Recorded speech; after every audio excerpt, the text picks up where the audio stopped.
a podcast to honor the gods. This better come with a sacrifice. Dave X Media.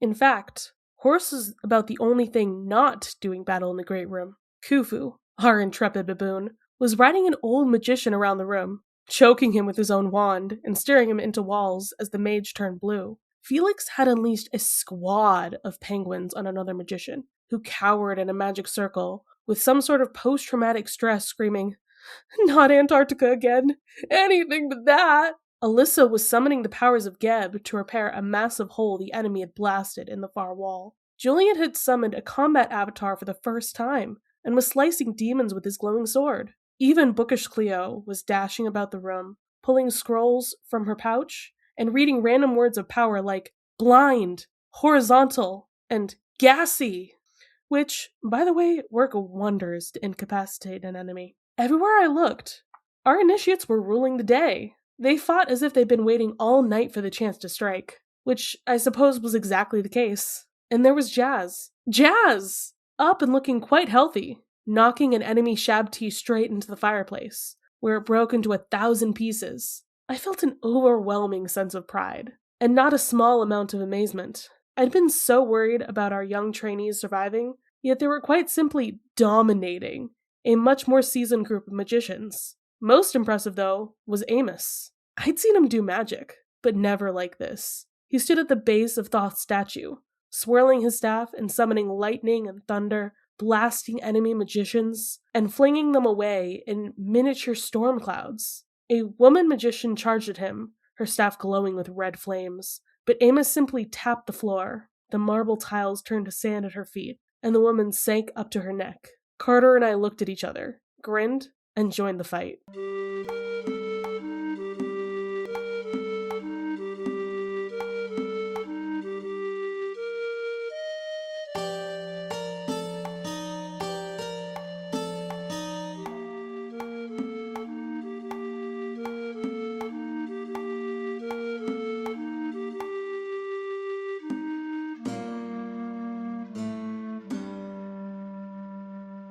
Welcome to Of the Oldest Gods, where we discuss Rick Riordan's role as our godly parents. I'm Raye, following the path of Geb. And I'm Charlie, following the path of Bast. And she's back in this chapter. I'm so glad. I need more of her. Very briefly. But listen. Anytime my girl's on screen, it's not a screen, but you know what I mean. It's she has screen time.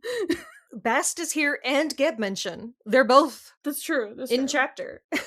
For once. That it may be the first time. That's not true, but it's not the first time. We met Geb last book. Yeah, and Bast was there like the whole time, so well, she was sleeping the whole time, I think. Maybe. Or was she dead at that point? Actually, I don't remember anymore. I don't have ask no me what idea. happened last book. I have no clue. God. Oh, man. I was like, could I do like a plot summary of last book? The answer is not right now. No, I think the problem is that last book is just so fucking, like, big that I can't remember all the side quests they went on. And what order they went in, either. Yeah, that's part of the problem for me, too. Okay. But today, we throw a wild house party. Woot woot. We sure do. Where's Dionysus when you need him? They don't really throw a house party. They more show up to a house party that's already in progress. You know what they should have said? We crashed the house party. We crash a house party. A wild house party. I kind of love that. But anyways, I'll allow it. It's a funny joke. The imagery is very funny to me. The idea that, like, this is a house party with, like, penguins flying around and... Yeah. I mean, listen. It's basically just the same as, like, hey, your parents left to go, like, on some kind of, like, work trip. Sadie and Carter, they're the parents of all the initiates, okay? Amos is still the uncle to the initiates, you know, like, wacky uncle who just showed up. Same with Bass, she's the wacky aunt who showed up. And they're throwing a party while they're gone, and they showed up and they're like, Bass, you gotta clean up your fucking mess. Come on. Come on. Do you know the gif of, it's a Community episode, but it's a guy showing up with pizzas and like the fire swinging around and somebody's bleeding on the floor? He's like, oh. But like, I mean, Sadie and Carter are like that, but they're also like disheveled and like they were just in a war. Anyway. Ra is the pizzas. And instead of being dismayed by the everything being on fire, they're like, wow, this is awesome. They're like, oh no, not again. Not more things. Okay. Yeah. So tell us what happened. Yeah, I wrote these notes very shortly. So the Canes return and they scare a bunch of demons with, Ra, the king of gods and whatnot. Sadie figures out that zebras and weasels are Zia and Walt. I told ya. I told you all. Their kids, they are fucking it up in the house, and these scary magicians are about to retreat. But Sadie/Isis, they stop them and they tell them the story of Desjardins' noble sacrifice, and a few peeps get reformed, but some of them are still not cool. Jazz is fine now, so that's great. Walt is still not fine. Amos gets his boyfriend's old leopard skin cloak and also his job. And yeah, those were all the things that were important to me. No, that's everything that was important in this chapter. Raye, I just need to know. Okay. You had your theories and everything. I just want to know if you saw some of these things coming. I know you've read the book, but you didn't remember anything. Yeah, no, not I was a thing. like, did you realize like the weasels and the zebras? Not a fucking clue. That's fascinating. I never actually would have guessed that, because it's so interesting that Ra has an interest in these two, like, mortal kids. Like, he's not addressing them, like, with, like, godly names. He is calling them not by their real names, but something that is vaguely adjacent to their real names. It is fascinating to me. They've never met this fucking guy. What does that mean? I have no idea. I'm very excited to find out, though. I'm sure that's next book, because we literally have one chapter left. But we'll see. No, we're gonna solve everything. And we're gonna figure out is gonna be all gone the things. already. Yeah, perfect. And then next book, they're just like, what do we do now? Actually, next book that's why it's so short. Is a perfectly happy. It's the epilogue where everyone just chills and nothing bad happens and nothing hurts. They actually go back to visit their parents again, and they just hang out there for a while. Yeah, they it's don't great. actually have a time limit. So. There's no stress in the final book. Absolutely None zero. whatsoever. No trauma for children. That would be so nice. None trauma, left beef. I cannot believe you just fucking said that, because I finished the second Locked Tomb book recently. Anyways, God, I'm killing him. The fucking jokes. He was like, okay. He's crying. I'm sorry. Are you okay? Fucking God, who has been alive for like 10,000 years or some bullshit. He was like, I'm trying to save the 9 houses. I'm trying to stop them from turning into nun houses with left grief. and I could not handle that shit, my dude. And then he made a dad joke. And I'm so not normal. Those books are very fucking funny, in case anyone was wondering. I was like, are you mad at the joke, or are you thinking it's hilarious? I can't tell. Both. Sometimes God just says things where you're like, God, stop it. Stop doing this. Yeah. Wow. If only God talked to me. Yeah, that's a very funny clip to take out of context from this episode. Yep, exactly. Especially you just saying fucking God like 5 times in a row. Okay. Anyways, so the fact that you made that reference that is now like a decade old or some shit, when I had just seen it in this fucking real ass book that's been published. Man, that pizza was pretty fucked up. The pizza looked terrible. I want to know if you can still order it. Okay, so the Kane Chronicles. that one was my tangent. That was my fuck. That's what I'm bringing to the. Actually, that's what I'm bringing to the house party with the community meme. The non pizza left beef pizza. Oh, good. Very, very good. Very, very good.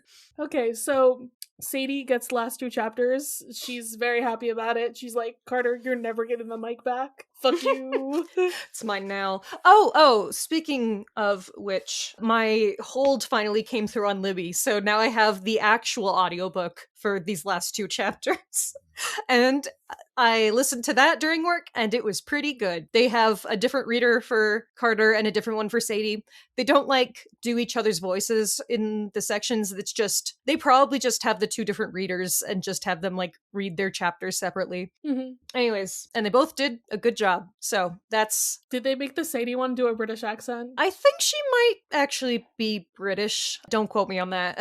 She sounded you British know what enough I to mean, me. though, but I'm just Yes. like, is one of them obviously British and one obviously American? Yes. Like, Very there much you so. go.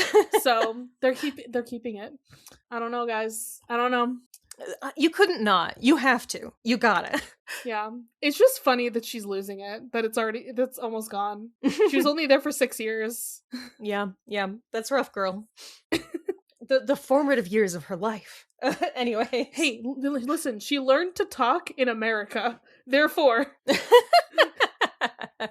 she must have the Are American you saying accent. that she's a poser? Her British accent was always fake? Yes! Yes, exactly. That's what I'm saying. Interesting. / she's the type of neurodivergent that I am, where, like, when somebody else is speaking in an accent to me, I accidentally pick it up, and, like, I don't even realize that I'm doing that, and then I'm like, shit, am I offending them? I don't know. I'm not trying No, to. that's a rough thing, actually. Like, mirroring, like, too much where it sounds like you could be making fun of somebody. That's not a problem that I, like, particularly have. I definitely do that, like, a little bit, but not enough that it's ever been a problem. But it is something that a lot of people have told me is a problem for them, because I talk to a lot of neurodivergent people. Anyways. So Sadie's gonna be great at her world domination. I am so happy for her. Yeah. Get on that, girl. She likes Move doing over, an evil laugh Apophis. quite a lot. I'm proud of you, girl. So it is March 21st. Hey, look! We're recording this in March. That's so funny. Wow. We're like on it. We gotta celebrate Sadie's birthday next week because it's St. Patrick's Day / Sadie's birthday. Hell yeah. You know, they both fought snakes. Very true. Very true. It's not my joke. I stole it from someone else. So this is something I feel like needs to be talked about. There are 2 suns in the sky. Okay. Yes. No. That's fucked up. Does that so Okay. Titan's curse.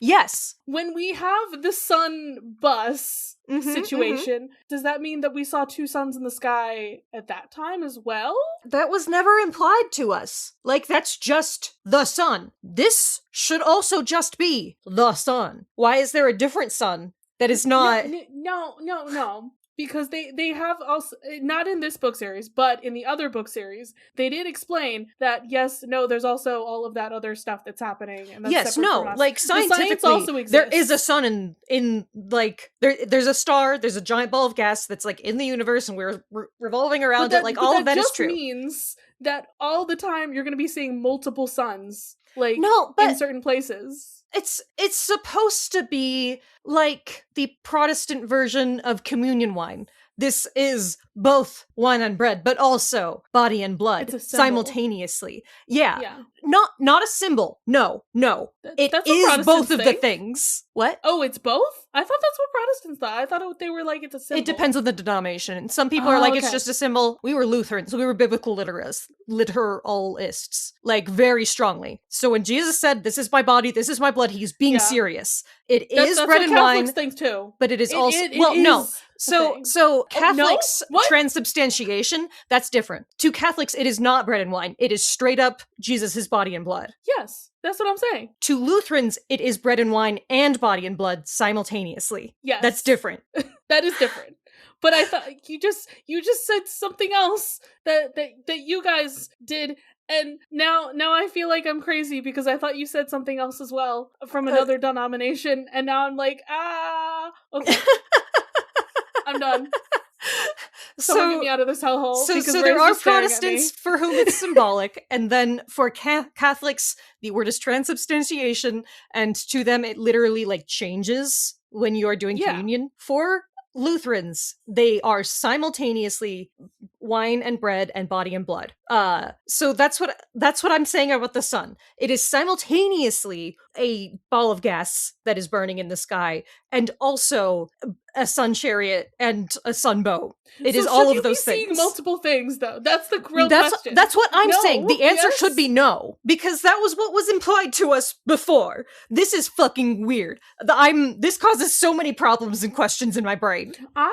Okay, wait. We don't get that happening in this. Because the boat itself isn't the same as Apollo's chariot. Because when Apollo's chariot / bus thing is like riding over, like they melt snow caps and like they're literally like on fire at some points. And I'm just like, that didn't happen in this chapter with Ra's sun boat, because it's the throne that's the thing that's on fire. It's not the boat itself. So I don't know where I'm going with this, but there's differences. There's weird things going on. There's definitely weird things going on. I'm just like, there should not be two suns. That's crazy. What the fuck? Because if that's how it works, like, okay, we need Owen on this one. The boat has been the sun for like millennia, but then he wasn't doing it. So then was there just a regular sun? Because Ra is not, like, if Ra's not going on his nightly journey, then what's the sun supposed to be in Egyptian mythology? This does not make any sense to me. I'm like, what the fuck is going on? I don't know anymore. And this causes too many problems for me. We need Through the Mist to fix this for us. I just realized what this is reminding me of, because Tanny Mata just started watching Steven Universe, and good. What is it, fucking episode 2 or something? And then the second sun rises in the sky. Yeah, it's the good fucking times. roaming eye. That's what's happening right here. Yeah. Very good. The second ominous sun. Like Steven, there wasn't a second sun yesterday. That's I not love that boy. normal. But he doesn't care. Doesn't ask questions. Alright, there is still a shield around Brooklyn House. Good. Awesome. Freak is doing his thing. We love that. We love that bird. You know what I love even more? Can I say their fucking names? The yaoi, because that's how you pronounce the plural of them.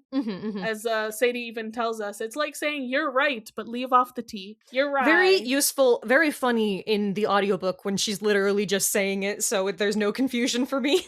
Yeah, exactly. We got the winged flaming snakes, and, Freak is fighting them, but then they were like, oh my goodness, that's our boy. Yeah. Right over there. They're like, that's our guy. Our old job? Yay! He gives us benefits, unlike these other guys. I know him! Wow, boss, you're back! Ra is Santa to me now, actually. Snake Same Santa. guy. Snanta.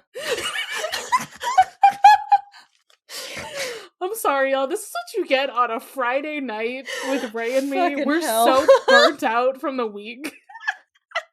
This is a great time to record podcasts. This was a great decision.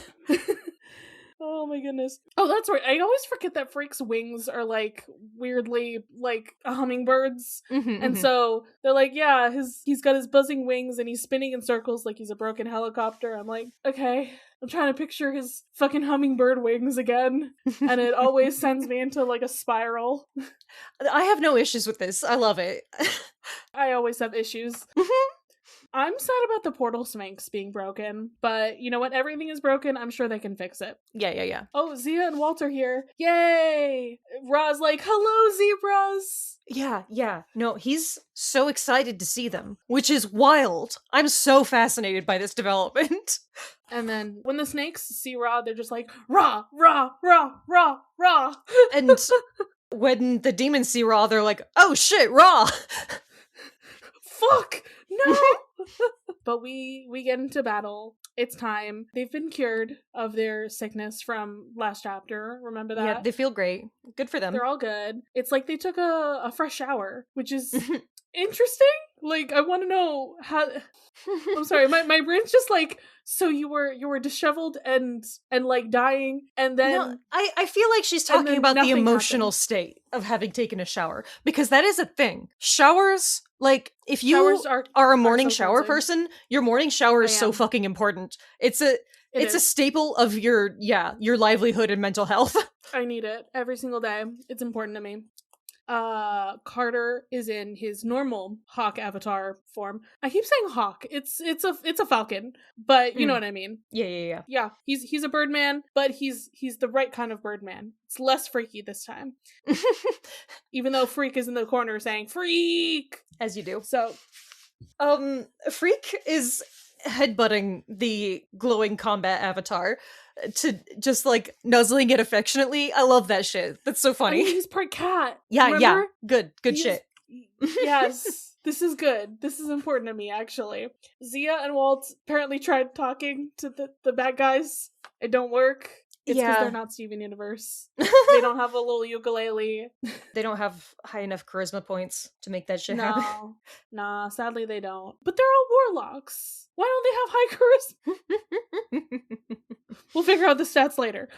Yeah. Raw against zebras. He's grinning. He says, "I like zebras." Why does he like Zia so much? I'm so confused. I love it. He likes zebras. He really likes zebras. He gives her the bug. I forgot which that is happens. Fascinating. That also, he pulls it out of his mouth because he swallowed it. So we thought. I don't know. Maybe it was just in the back of his tongue or something. Just like the pickles. This is a SpongeBob episode. And he just gives her a bug. As you do to anyone you like, you're supposed to give them a bug. Okay, but that is part of his soul. I am reading into everything he does too much still. I'm like, what does he want her to do with that bug? Fascinating stuff and then to me. He looks at Walt and he's like, weasels are sick. Yeah. And this is when Sadie figures it out. She's like, oh. You're saying that Walt is sick. Yeah, he is. Thanks for noticing. He is. Yeah, we got that, Raw. I'm gonna have to like skim through the last couple of chapters to like see if I can figure out like why he's bringing stuff up at certain times and like what he's saying. Yeah, interesting stuff. He refused to be parted from Zebra and Weasel. Sorry, Zia and Walt. Friends. Very funny. But why? I'm sorry. I keep repeating myself, but I do. New best friends. Yeah. Okay. He Fascinating. loves Zebra and Weasel. And what does that mean though? Like he has not attached himself to Sadie and Carter this way, even though they are like very important. For the current events and whatnot. What would Sadie and Carter's weird animal names be? Think we need to figure that out. They don't have to be that good, because neither of those, like Zebra is pretty good, Weasel sucks, so it doesn't have to be good. You just need the same first letter, really. Carter. What's a sea animal? Yeah, camel. Okay, he's camel. Okay, and, yeah. Okay, what's a like SA sound? Camel and snake. Those are bad, but like I said, they don't have to be good. And Sadie being the host of ISIS and being the snake, and Ra. Okay, yeah, I don't think it can actually be snake because that's a little too loaded, but yeah, probably not. But it is funny how like the floating lights do not like Sadie, and then Ra himself just like does not notice or have a care in the world. Just a thought that I thought of right now that I'm like, huh. Yep. Okay. Interesting stuff. Oh yeah, Philip, our guy is here. We love our crocodile. Philip of Macedonia, my boy. My son. We're having lots of fun on all the different walls are being breached. Which is not good, but what is good is our children. Khufu and Khufu is riding a magician and choking him with his wand. That's a little terrifying, actually. I am scared of monkeys. I love that. That is a beautiful image in my brain of like, Khufu's helping. I'm so glad. Like, what else would he do? Like, hit somebody with a basketball? I mean, rip their face off. Monkeys are terrifying. But they have magic, okay? Like, he took the wand away, and he's using it to kill the man. You're right. God. What you do is you get the weapon from the person because, Yeah. So we also get the payoff of a joke that I didn't even know was being set up, which is Felix with his army of penguins and the traumatized magicians going, "Not Antarctica! Not again!" Anything but that. Holy shit. That's Wow. It's all coming full circle. Path of Geb friend Alyssa is repairing the wall. Thanks, girl. We do need the walls, not only for after this battle, but also for hey, maybe people can stop blasting through those. Maybe that would be helpful. Reinforce those. Yeah. So I'm imagining that she's basically an earthbender at this point. Oh yeah, absolutely. Yeah. That's the vibe. Julian has a combat avatar. He's the other horse guy. And Cleo, who is she Path of Thoth or something, maybe? I can't remember. She must be, yeah. She's the bookish one, and she's shouting random words of power. Blind, horizontal, gassy. Is she reading them in English? Or is she reading them in Egyptian? That's the real question. It doesn't say. It just says the English words. So yeah. Well, without any kind of indication, I would assume that she's just saying these English words. No. Listen. This is a Sadie chapter. Words of power, I don't know. This is a Sadie chapter. Sadie could be translating it. She knows that shit. She does. So I don't know. It's her thing. I don't know. Interesting note. And then this is when we see Jazz. She's not dead. She's in fact up and fighting, knocking Shabti into fireplaces. Awesome. And Sadie's just oh my god, I'm proud of my children. Yeah. I need to tell them how I love them and I'm proud of them after this. They're damn, you guys didn't even need us, huh? Yeah, they didn't. I mean, they did, actually. Yes, they literally did. But... And there's this one we get. Amos, he's doing some pretty cool freaking stuff. He's doing his chaos magic shit. He's using storm magic and sand magic, as you do, as a little set boy. I like it. I like it too. And Sadie decides, okay, I'm hearing Isis in my mind. I need to tell them what's going on. I need to get their attention. Tell me this is not the most badass thing. She's got the rainbow wings. Now this says, okay, I know how the art has depicted Isis for these books, where it just has wings on her back.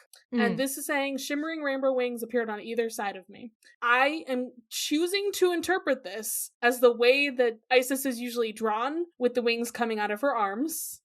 Because that's how it should be. That is what she implies here. I swept my arms and sent a blast of wind. So yeah, that does make a lot more sense, what you're saying. Yeah, I'm choosing to imagine it like that, because otherwise I'm no, that's not the Egyptian thing. Look at how it's represented. Come on, be more inventive. So it commands attention with her rainbow wings. I love it. Yeah, everybody's just I guess I will listen to you, small girl. What else am I supposed to do about this? Yeah, tiny 13-year-old girl. What? But we still have a couple of people who are not into it. Yeah, but she's hey, I gotta tell you what happened in the last couple chapters of this book, okay? So let me just summarize that real quick. We went to the Duat, we rebirthed Ra, kind of. He's over there. And Menshikov sucks. Apophis rose. And Desjardins, he sacrificed himself to try to help us. So that happened. Yeah, that's pretty much everything. And some guy's you're literally lying. Lies. Oh god. Okay. So this is the part where Carter brings out the leopard skin cape and makes sure that everyone knows that Desjardins' last words were to tell Amos how he sacrificed himself for the path of the gods. I was literally crying during this. I'm just so glad. I feel so vindicated. We were is it some other reveal, but no, he just wanted to redeem himself to Amos specifically. No, it's sort of that tell him that he's the new chief lector, make sure that he knows that. But also the way that it is delivered here, the way that it was delivered in the last chapter, I'm seeing the vibes. Rick Riordan, if you are listening, if anybody who works for Rick Riordan is listening, please understand that they are in love. Michelle Desjardins and Amos Kane are in love, and we need our old men to be gay if this becomes a screen adaptation of some kind. I do still I'm okay very with much the doomed love. I'm okay with it. Yeah, it's so rough because telling a doomed love story is different from Bury Your Gaze, but also adds to a pattern. Like it makes it hard to like do stuff like this because you're gonna get pushback from like this sort of thing specifically. But I'm such a fucking sucker for a little doomed love story. But also my fix it fic where he like becomes Ra's host instead of dying right then. I also love that. That would have been so good. Yeah, that's still a fic that I need to write after we read book 3, I guess. Everyone get on that for Raye. Like get on them. Every time we're talking about any other chapter, you need to be like, "Hey Raye, so how's the fic coming? Huh?" And then we'll read it on the pod. I'll just not read book 3. It's fine. I'll just make up my own. Oh my god. So yeah, they explain all of that stuff, and then, there's the lady. Yes. That lady. I was like, can I find her name? And the answer is not quickly. Sarah Jacoby. She's got spiky hair. That's kind of gay. Yeah, I was like, huh. She's got spiky black hair just like Thalia. Yes. Are we saying that Thalia is evil? Is this the AU where Thalia is evil? I guess so. Okay, so it's Sarah Jacoby and Kwai. Yeah. I was also looking for his name. They're the two vocal dissenters, and they have like 3 friends who go with them. Yeah. It's really interesting that these two were like, they went against the house for whatever reason and were sentenced to whatever, and now they're just like, excuse me, they killed the chief lector, actually. They are traitors. They are worse. So it's I don't know. Yeah. The idea that they're like, you're disgrace to the House of Life, unlike us, who have never done anything wrong. Yeah, I mean, maybe it's still because they were like of the mind that Menshikov was redeeming them in some way, and they were like buying into his lie. But like, again, that dude had some fucking demons in that room as well as like all of you who were traitors to the house at one point. Like, I don't know. Maybe they are just saying this because they hate Amos Kane. And they're like, he's in charge now? Fuck that. Let's go make our own sect. Yeah, I'm just trying to understand the vibe of like, are you guys just like, no, we're fucking redeemed now. Like, you guys don't get to be redeemed too. We were supposed to fight you. That was our whole thing. We were supposed to get our spots back and be all good now. And the guy who told us we get our spots back isn't even alive anymore. You guys aren't gonna honor that. Like, fuck you or whatever. Like, I don't know. It's what's the motivation? Yeah. Okay. Yeah. Or is it just we're gonna be chaos demon people or something? I don't know. So something that I thought of while we were talking, it is fascinating now that the head of the institution of order in this world is a chaos magician. Yes. Sorry, I had more to say about. Yes, no, continue. That was just like one note. Yeah, no, I think I want to come back to that. Okay. So Sarah Jacoby is also study the ways of chaos, and it's like she can sense the unleashing of Apophis. Maybe can you not understand like this is happening? I don't know how to unpack that. Like some of these people have also like studied the ways of chaos. Like maybe they are actually going to be on the side of Apophis and such. It's been so long since I read the last book, so I remember some things. Okay. And maybe I'm misleading Raye, but I'm just like, there's something going on. There's something to this. But yeah, she studied chaos magic. He's also a chaos magician. Yeah, very, very interesting. Oh yeah, the sunboat is just still here. That's fine. And Ra's here. He's like, hello, goodbye. And Bast is like, what? Oh, right. I was like, why is this happening right now? But it's because Amos was like pointing at them like, it's literally Ra. Look at him. And he's like, I'm going to the sky now. Bye-bye. And Bast is like, oh shit, I have to go. I'll be right back, guys. Yeah. Bast is like, I need to be his babysitter for a minute, and we're gonna go see the gods, okay? So, bye. So, we have proof. Ra's back. Do they believe it? Well, Yeah, no, I feel like, so, like, going back to her motivations, I'm like, are you supposed to be an evil person because of the chaos magic thing, and you're trying to like cause division within the house? Because that could be the thing. Or like she could also straight up just not like him. Like, she's But like, she's saying the other you're gnomes are not tainted- going to recognize your claim. Like, you Yeah. don't deserve to be Chief Lector. Like, it might just be that she, like, does not want to be under him, and she's like, we're just not doing that, so I'm gonna go, like, tell people to not But listen to you. She mentions that he has the powers of Set and everything, and it's like, you're a chaos magician too. Yeah, that's so not that is helpful. not necessarily what he said. He said, you've devoted your life to studying the ways of chaos. So maybe that doesn't mean that she uses chaos magic, but Maybe. just that she, like, you know, was trying to prevent chaos, and so she was like, know thine enemy. Interesting. That maybe, is technically a reading that we could have. That was not my thought when I was reading that, but it could be. It could be. Again, I'm just like, what's the vibe? I need What's I the need more vibe? on this vibe here, since they might Yeah, be so some I'm new assuming villains. right. I'm They doubting leave. that they're going to be the main villains, but they are going to represent, you know, the dissenting faction I mean, of the house. Who's the main villain? Apophis. It's Apophis, yeah. Like, but also, like, we have a main human villain in this book, at least. We had Menshikov. And in the other one, I'm like, we didn't necessarily have a representative, except for the Amos betrayal plot. But well, we also had Desjardins as like our evil villain of the first book, even though he wasn't on the side of evil. But you're right that he was, like, you know, he was the antagonist.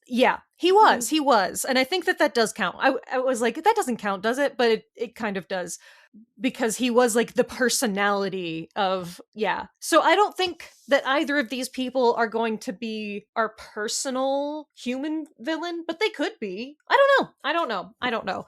I was assuming that they were going to introduce someone new for that, but maybe I am wrong, because setup is good. I feel like I'm rambling so much this time. I just keep saying things and then, like, disagreeing with myself. Listen, I'm, like, bro, convincing myself of things. This is shorter than 2 hours so far, so you're not rambling that much. Mhm. But it's also a shorter chapter. So they leave, Sarah Jacoby and Kwai. I just realized it's funny that he has one name, because I'm just like, yeah, he's just, you know, he's one, one of those one name guys. And also a couple others, but they just let them, you know, like, they're not here to be part of the team. So Amos takes the cape and he says, poor Michelle. This is what I was like, I'm gonna My sob. heart broken, yeah. I'm gonna for sob, real. because you say the first name. They, like, gay.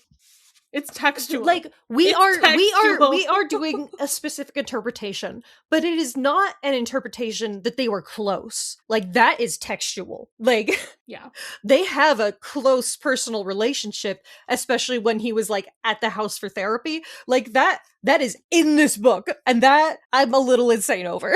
We're just like, okay, but what if there was something else going on? What if that's why they had this closeness? Like, we don't know all of their background and there is backstory. nothing in this book that says that that's not what happened. So exactly. We have no love interest for either of these men. There is nothing telling me that they can't have been together. Oh my god. Yeah. When you have, like, an unmarried, like, older uncle, yeah, like, that man's fucking gay. Yeah. Did you not understand that? I hadn't made that specific connection until this exact moment. He hosts our sassy gay uncle. He's the host of Set. Yes, that's very true. I thought I implied that enough times. I'm sorry. No, I'm just saying that, like, he reads as a guy who would be gay, like, according to tropes of the world, I guess. Yeah. I mean, I still have the unmarried uncle, but instead he just, you know, has girlfriends all the time. So yeah, that's a different situation. That's a different trope. There's the trope of the one who just, like, never had anything that you know of, and then there's the one who has it's just like it's when you are in a homophobic society and so nobody actually ever tells you your uncle is gay, they're just like, oh yeah, his friend has been over recently, or he like whatever. Roommate. Yeah. Exactly. That's what I'm saying. It's like this kind of thing where, like, you think about it, like, years later and you're like, holy shit, was he fucking men, like, all the time? Yeah, you know. Sorry, I'm just, like, gay. So their shit is trashed. They need to fix the house again, second time in as many books. So Yes, but they do it a lot faster this time. Like at the beginning of the they have book, more people. Yeah. They have more people, and they all have a lot of power that they are really coming into right now. Specifically, I don't know. It's just nice to see how things have changed. So far, it's less of a somber note than the last book was. Which I think I weird talked about for- being worried about that specifically. Yeah, it's kind of weird for, the second thing. The second to book in have a that. trilogy? Yes, exactly. Usually that's your Dark Night of the Soul or whatever. Yeah, but Sadie is just like, wow, I'm proud of my children in front of them. She tells them. And they're all like, actually, guess what? We were like dying. And then you guys came and as soon as gave the us sun extra rose, power. we all felt great. We felt that hope at the sunrise and all of that, like Wow. metaphorical shit. Yeah, so Ra coming back to the world apparently is like immediately causing change and like making shit better. It fucking saved Jazz's life. She was still in a coma. Like holy shit, that's crazy. Sadly, it did not save Waltz. Like, that's so fucking stupid to me, actually. Actually. Because once again, who was he cursed by? What were they priests of? The priests of Ra. Yes. Exactly. No, I was thinking about that So- too. Like, what should it heal is him? implied that his illness is beyond Ra's power, which seems crazy because it's his priests who did that shit. Exactly. So I'm just like, I'm just gonna. Can that be in my rewrite? Actually, like that can that be in your rewrite of where Walt is like healed somehow? Okay. But terminal illness representation. I know. Yeah, But like, okay, that does that. So a lot of like disability, like representation conversations, talk about how like different people want different things, and like what's wish fulfillment to someone might be offensive to someone else, and that it's really just depends on because some people do want to be cured and some people don't want to be cured. But like with terminal illness specifically, I feel like you would have to be so fucking careful. I feel because like you don't want to say that a life with a terminal illness is like not worth living, or no, like I think what I'm saying is like he's not gonna die. Maybe like he's saved from dying at the very least, and he is stuck with something that he does have to live with for the rest of his life, possibly.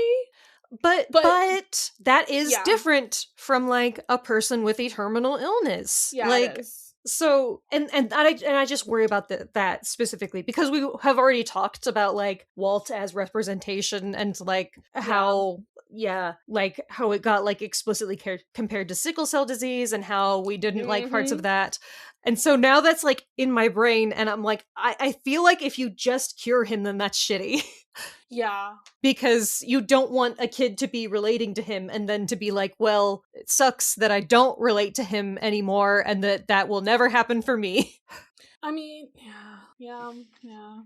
I'm just like, what is the way to do this? Because the problem is it is also a book and it is also a narrative, and it's like you want the good things to happen to the characters too. Like, also, okay, there is something that I thought was going to happen with the Walt plot, which has not happened as of yet. And so I'm like, did I make that up, or have I read at least parts of the third book and that's the only thing that I remember from it? One of those two things is true. Or it's in the last chapter, but I sincerely doubt it. I'm gonna find out, I suppose, because I have like a specific idea of where the Walt plot goes. Anyways, just to mention that, but I think I interrupted you. Yeah, I don't know. It's rough. It's hard. Yeah, no. My brain's just been thinking about it in like the narrative terms, and like I just want my boy to be okay and not die at the end of the series. Yeah. Because that's what I'm always like at the end of the things. I'm like, I want all my characters to be okay, and not to have like a cemetery left behind at the end of the book. Like, but like a specifically like doomed character, you. Terminal illness specifically just makes it so tricky because that is a real life thing. Yeah. That's something not for us to like figure out how that should be done, but yeah.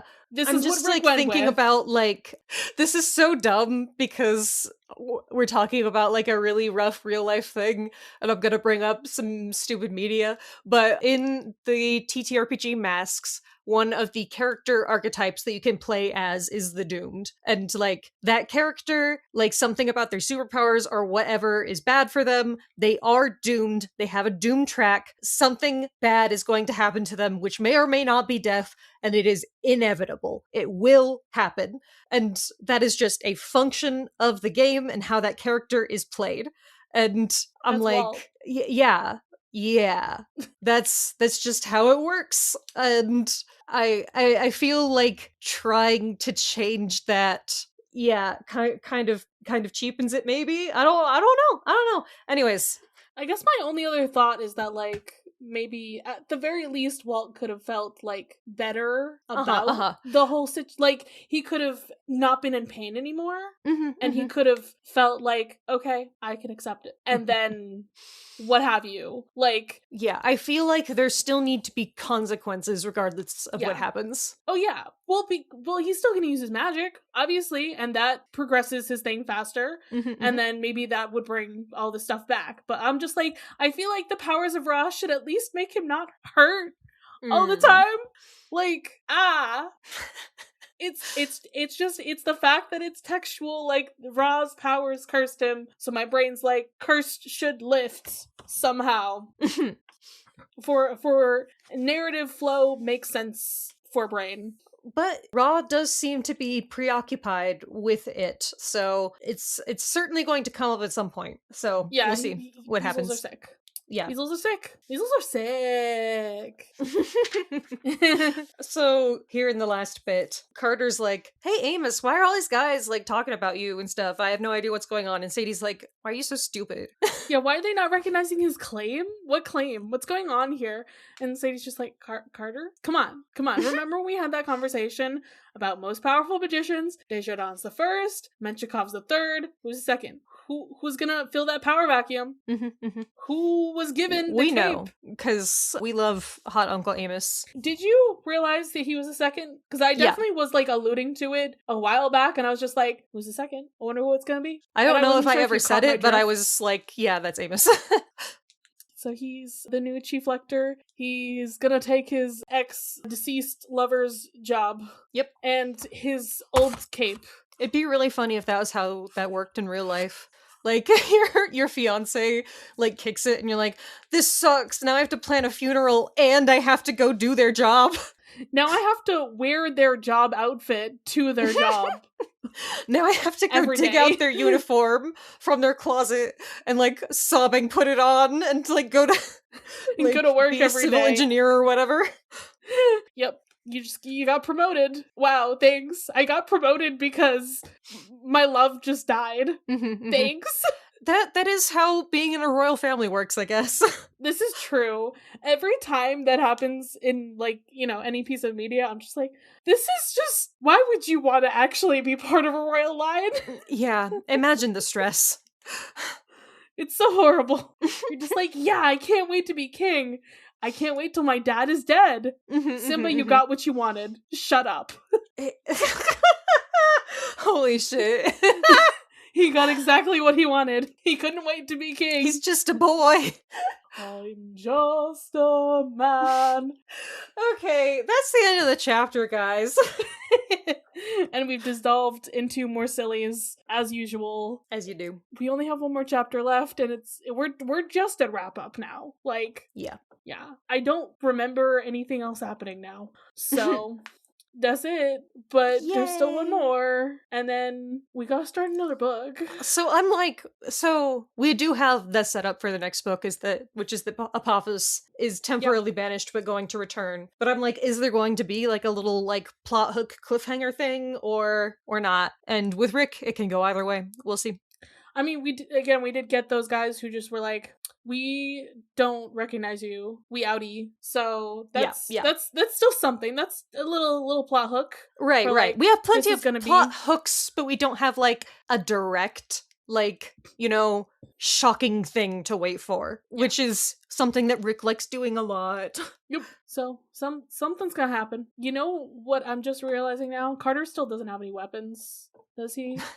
Maybe not on him. What was he using for the hawk-headed avatar? Because his sword was gone. I feel like if you're doing a combat avatar, he probably can just like make a glowing green sword. Like maybe I'm just saying he didn't have a sword. Like he lost his sword. He was using the instruments of Ra, and then he had to give them back. So I'm like, my boy's just been out here like punching. Yeah, I don't know. So like he didn't put the Kopesh like in his locker. But could he just kind of reach into the locker and be like, it's somewhere, just get it for me? Maybe he gets a new one. I don't know. Maybe he gets new crook and flail. I don't know. Yeah, be pretty sick. I have a media. Yay, you have a media. Tell me about your media. How was your media? My media is a YouTube channel called Quinn's Quest, Quinns Quest, which is a guy who does in-depth review of TTRPGs. And Ooh. I think he's my favorite person doing it. He has really nice editing. His reviews are very comprehensive, and it will introduce you to a lot of games that sound like sick and cool. And he only has, like between like a dozen and 20, I think, something like that, because he plays all of the games before he reviews them, which, is an intensive thing to do. But like, he's like, that's the guarantee, the Quinn's Quest guarantee. I'm gonna play this game at my table before I bring it to you all. And I'm like, I appreciate that, my dude. I appreciate that a lot. So yeah, really fun videos, really good YouTube channel if you have any sort of interest in that kind of thing. If you are ever thinking about what games are like with that aren't D&D, that's a guy who could help you. Good shit, man. Give me a second to find what I want to plug. So, because you're talking about YouTube, that reminded me, I did watch some YouTube things by a person. Well, things by a person? I can't believe it. Things by a person. It's so good. So their name is Ash Chase. I can't pronounce things. And they do a lot of Baldur's Gate content. So good. As I tend to like. And they also do video essay type stuff. So what initially got me onto this, I think, is the Lae'zel video that they did like a while back. It's why you should love Lae'zel. Why I love Lae'zel and you should too. And I'm just like, yes, we need more Lae'zel love. We love our froggy lady. She hot. Okay. Good. And so they've done a lot of these like videos that are either about like the specific character and like their whole arc, and also some things maybe they would change, like also reimagining some side characters as companions for the game. Oh, because cute. Yeah, was it? They were like, oh yeah, Kaga, that lady from the Grove, she should have actually been a companion. She's so interesting. You know that baddie in Act 2 who you fight and you kill? Well, guess what? There was a potential idea that he was going to be a companion in the actual game, and here's how I would make his storyline go based on what we know. That's so much fun. I love that kind of like speculative stuff. I do think one of their more important ones is also the Astarion video. I know he's a character that everybody has very strong opinions on. And I think their strong opinions are the more correct, because listen, the answer is that he is a gray character. Whoa, wild concept. Nobody's truly good or truly bad? What? There are complexities? No way. Getting nuance on the internet, impossible. I know. I just think that that's the answer. It's just nuanced take. Not everybody is fully good or fully evil. Even in media, guess what? Sometimes, unless you're Apophis, you're just fucking horrible and you can go die, please. So yeah. Woo! Yay! Yeah, that is good. On that note, why don't you release us from this mortal coil? Yeah, get the fuck out of my house. I have the cape now. My ex-lover just fucking died, and I have to go and take his job now. So... You killed him, I don't believe you, plus ratio, and I'm making a portal to leave. Bye! Yeah, get the fuck out. You don't even believe me, so bye. Okay. Good. Bye.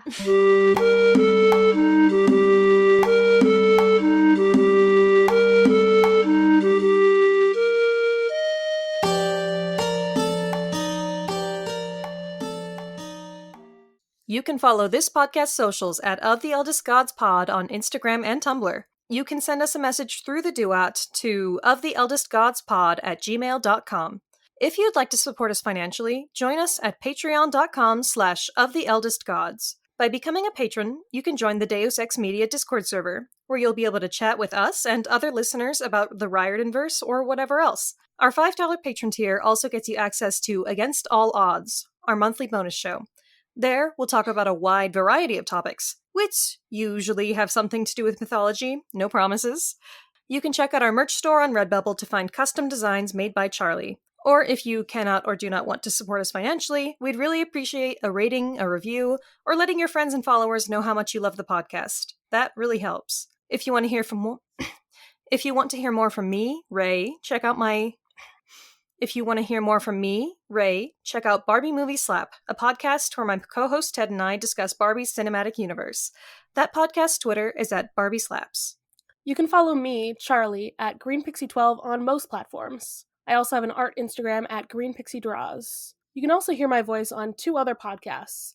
I co-host another podcast on the network with the meme maker Robert called The Bits, where we talk about the Cartoon Network show Steven Universe. I also co-host a non-network podcast with my buddy Ethan called Mysteries in the Machine, where we talk about all things Scooby-Doo. Our music was created and produced by Isabel Strauss-Riggs.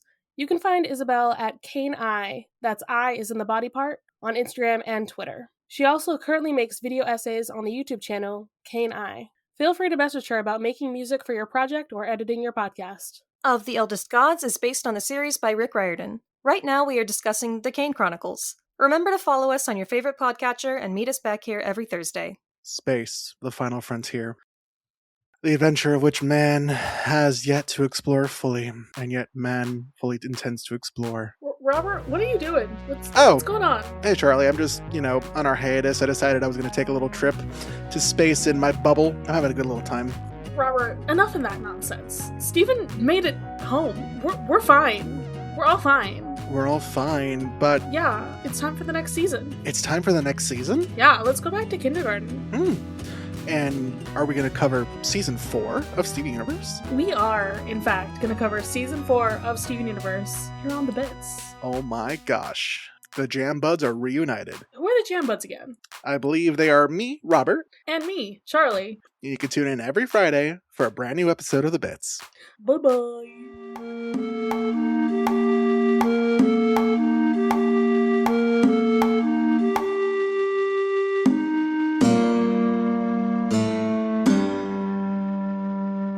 Sometimes I'm like, bitch, why are you rambling? What are you even on about? What are you even trying to say? I don't know, and I'm you. Like, can you shut up for once in your life? Oh, wait, you have a podcast? Yeah, no, literally, it's so silly of us that we, especially you, to have these specific problems and be like, I'm just gonna do like a dozen podcasts, though. Yeah, no, because this gives me a specified time and place to talk about my special interests. Oh my god, with my friends me too. Constantly. Mm-hmm. And to go through it like step by step and like pick it apart and everything. This is what this is. This is me forcing myself to do a class on the thing. Okay? I'm literally so the same way because I got it into my head at some point that shit is not like socially acceptable. Like I have like my specific fandom people who I can talk to, but like even then just like starting a conversation about something that you like and it's like they'll think I'm a fucking weirdo though. So but we're supposed to do it here. That's the thing. We've exactly. Created a regimented time that in which we are allowed and nay required to ramble about our fucking media thoughts. And I do need that. I do need that outlet in my life. It's very true. It's great. It's always so interesting to me how many like media people, like especially YouTubers, like they will mention a lot of different people will say like I'm an introvert, like I am not social in real life, and yet I'm speaking to several thousand of you. It's just because we want to talk about these things, but we're scared of other people's thoughts and opinions. But I do want people to hear it, is the other thing. Like, if no one was listening to this, it would not be satisfying to me. No, it would, because we're talking, and I like you. That's true. That's true. Friendship. Yay! But beyond the bounds of friendship, I do like the idea that people enjoy listening to this. I go crazy, go wild for that. Wow. People like us. Yeah, imagine. What's up with that? You want to do that podcast thing? We could do a podcast thing. Yeah. I pressed record and then we still decided the app. Dave X Media.